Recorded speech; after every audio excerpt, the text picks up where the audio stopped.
Bloodstained Curse of the Moon 1 is my favorite Bloodstained game, and I knew that was going to happen from a mile away. Also, I've been addicted to Classicvania for about a month and a half because of it. Judgment has come. When I first tried Classicvania, it wasn't very long after I tried the Metroidvanias, and my first game was Super 4 on my friend's little emulator device he gave to me. I thought, you know what? Let's play Curse of the Vania 4. Let's just see how this goes. Because I was curious about trying the style, but I didn't know really where to begin.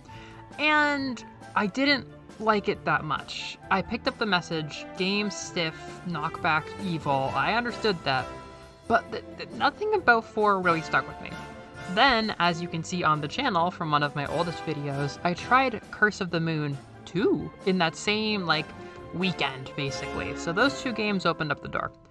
And it started very fun. Curse of the Moon 2 definitely gave me a taste. I was more like, okay, this is cool. But I fell off, and now it's been 3 years.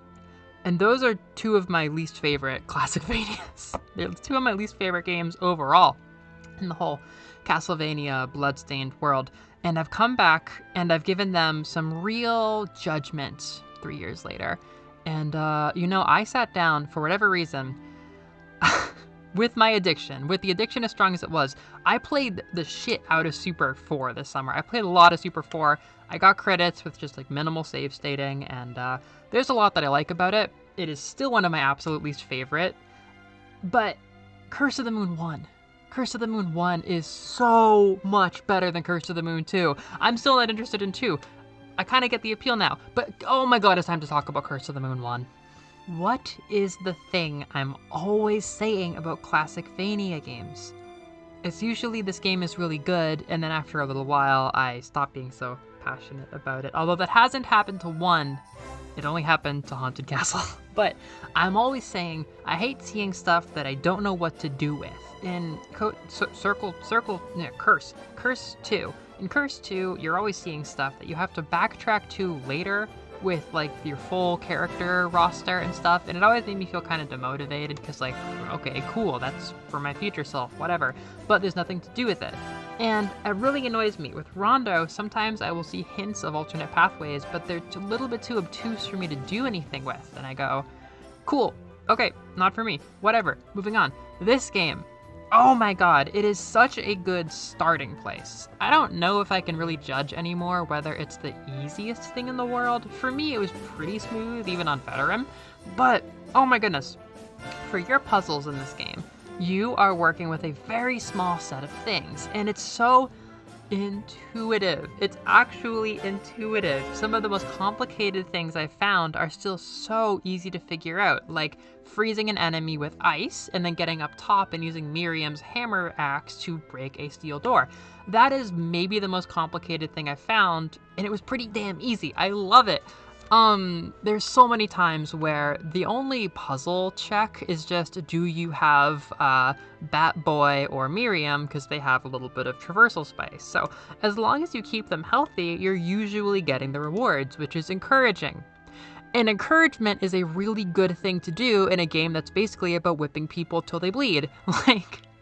It feels really nice. It feels very manageable. But it's not just that, because that is very simple. There are such cool exploits you can do on these bosses that are easy enough for a goofball like me to figure out. You can throw a scythe from Miriam, and then you can use Alfred's ice to freeze the scythe, and it obviously clears, it looks like an enemy. The scythe is now a frozen block. Sometimes when it melts, it gets stuck in the enemy, and it does 10 hits, and it's the most satisfying thing ever, and it completely changes the 4th boss fight in the game. When I discovered that, I was like, oh, I'm smart. I feel smart. I loved it. It's not for replays. It's just something you can do right away. Oh my goodness. I fire spell on the bat. That is just I love that puzzle. Putting fire spell on anything, any other partner can sometimes feel like you're smart. It is so encouraging, and I really, really value that. But on top of that, you can replay the game and get more value out of it too.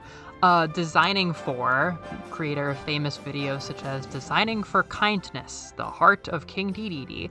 He made a whole video about this game and its 2 extra replay modes, one that has no zangetsu, one that has only zangetsu.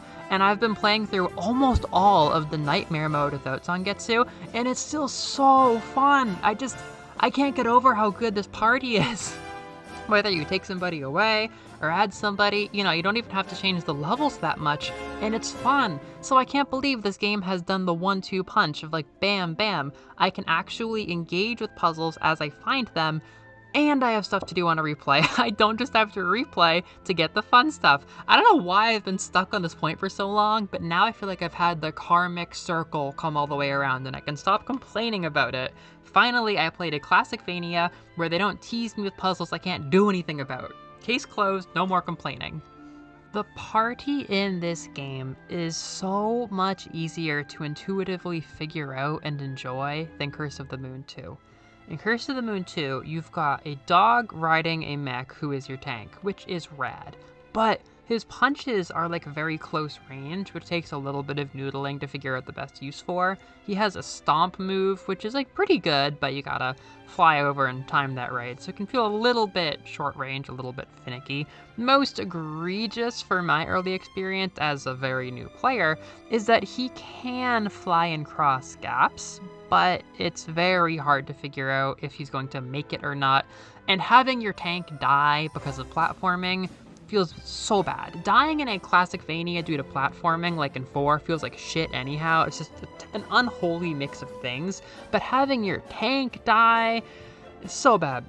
Robert, he is very fun in that he has like the long shot sniper and he can crawl, which is great. But his subs are so obtuse. He has like a bouncing basketball that I don't think I've ever figured out how to use. He has like a big bullet, which should be the easy one to use, but I don't know how to use it.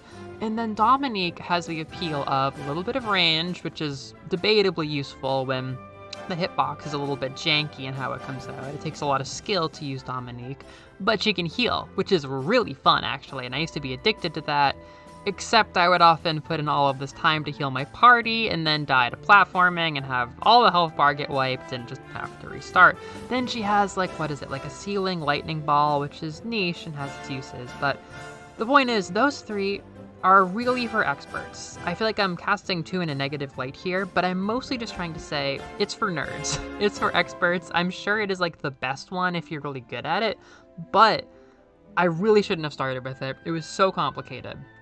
In 1, Miriam has classic sub-weapons, for the most part. Alfred has spells, very intuitive stuff, and Jeeble turns into a bat. That's literally it. Anything else is extra, like Jeeble has a good short range but wide spread with an overhead base attack, which has uses like an exploit against Bloodless, which I found last night. Alfred has, again, like the overhead and more of like a consistent hitbox than Alfred's Jeeble's bat spray, but then Miriam just has a whip. Like, Zangetsu has the whip sub, but Miriam just has a whip, so you can really consistently get that down, making her much more beginner-friendly than Dominique is with her spear.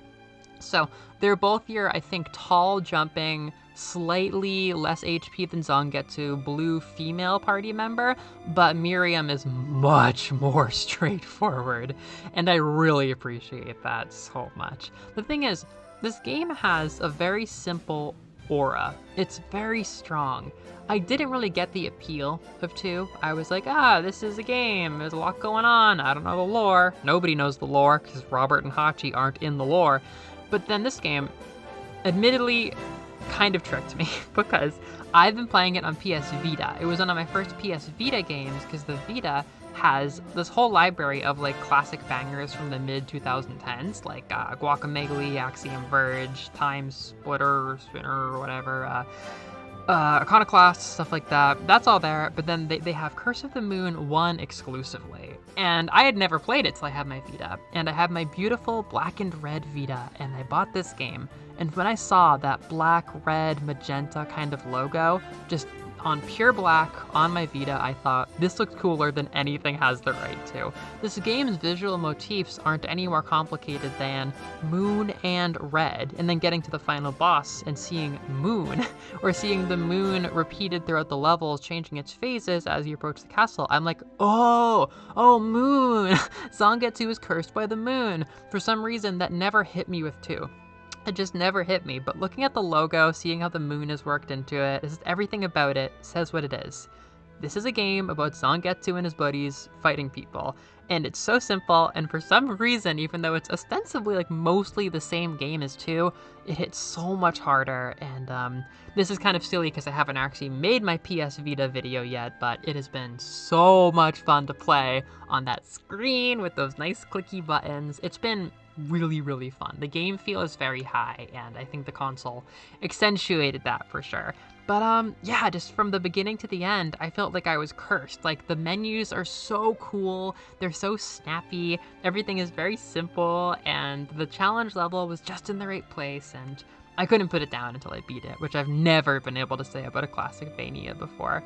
And I don't want to give away too much before later videos in the year where I reveal my new Castlevania rankings, but it's up there with my favorite classics, and it has its own charms, but also just not having any of the downsides of the other 2 that I like a lot. It's just a very straightforward good time. Maybe the most important feeling of all that I have is just this game makes Bloodstained feel so cool. The bosses, they were able to pick from the absolute cream of the crop, the top of the list. Like, they picked the very coolest bosses from Roten and put them in here.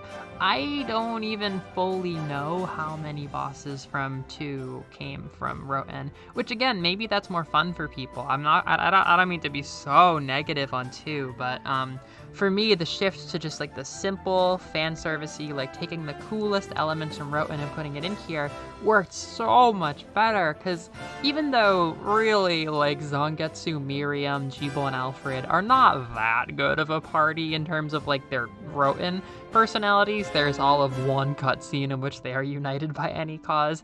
Jeeble at least is really cool and has a lot of aura. Miriam is literally the protagonist, and while Alfred is obviously the weakest link, I feel like he translates really well to the simplified 8-bit version because it's just old man wizard. Like, the appeal is obvious. He's funny and he bonks you with his stick. You know, I root for him. I root for him when I play this. So their color schemes look really good together.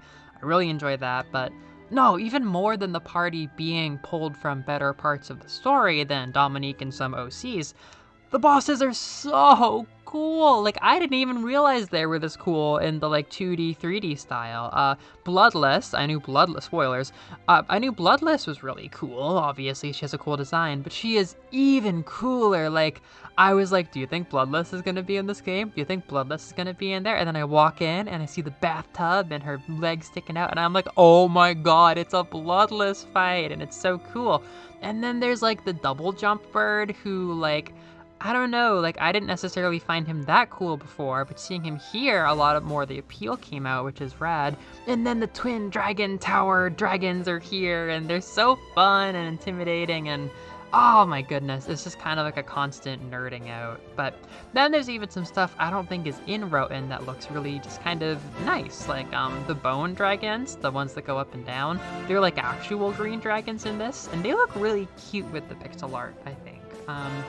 Maybe there's Dullahammers? Maybe those are the ones throwing the hammers? I don't know for sure. I don't exactly know for sure, but I don't know. It's just, you put it all together and you make it so simple, and like, this is the place to start. Like, this is such good energy for improving your Bloodstained fandom overall, especially if you're trying to get hype about it again before Scarlet Engagement next year. This is a good way to give yourself a shot in the arm, but I seriously think this is like a perfect way to get into Classicvania.